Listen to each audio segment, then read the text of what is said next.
Hello everyone, I'm Naveen Agarwal.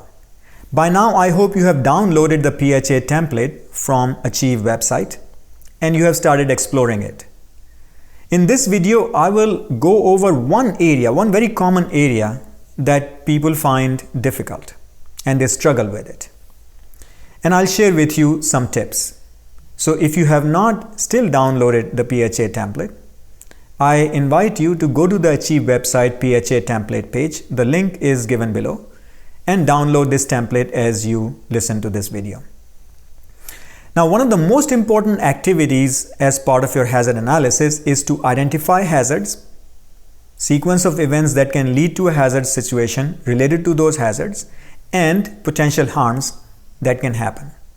So it's a process of linking hazards to harms through hazardous situations, and that's an area of a lot of confusion and a lot of difficulty. So we will go over that and use an example to illustrate how you could have an approach of figuring that out and share some tips with you. So let's look into it.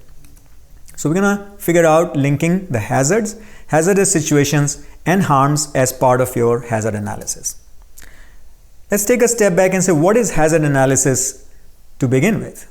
It's defined as a systematic analysis to identify the hazards, hazardous situations, and events that can lead to harm for a given activity, facility, or system. That's the most important thing you have to do. So how do you link the hazards to harms, right?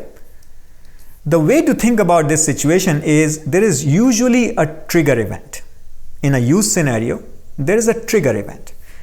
Now, this trigger event could be driven by the device itself or by the user or some other factor or a combination of factors. We are not talking about the factors that are leading to the trigger event. Just understand that things usually happen that lead to a cascade of events, which we call sequence of events, and that eventually leads to a hazardous situation where the user or the patient is exposed to one or more hazards, and that leads to one or more harms. So this is the kind of roadmap, a process that happens.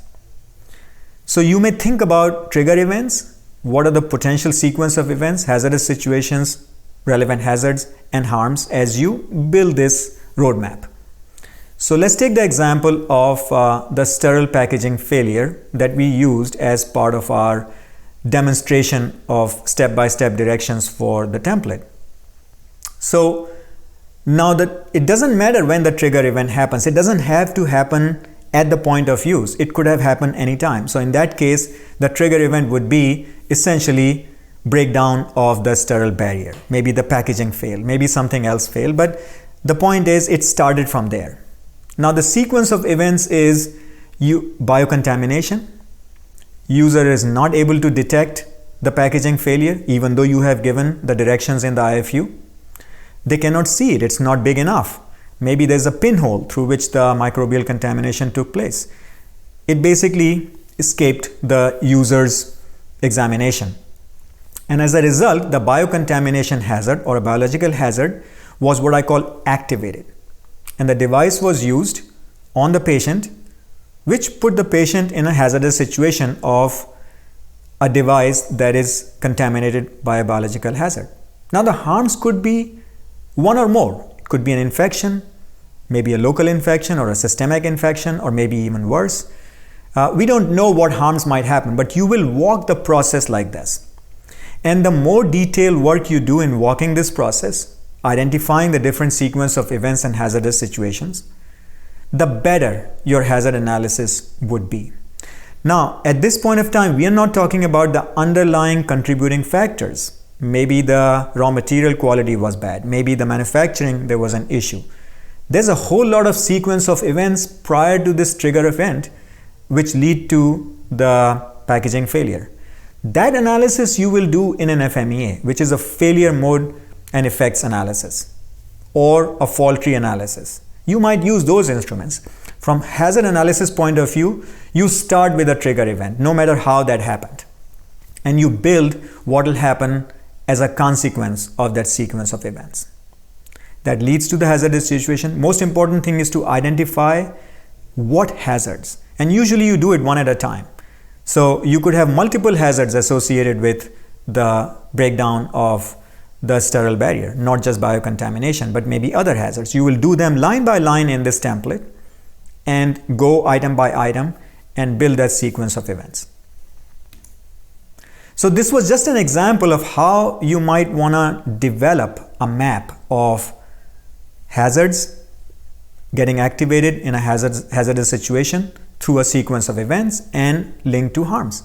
And the more work you do up front, the better would be your linkage. And why does that matter?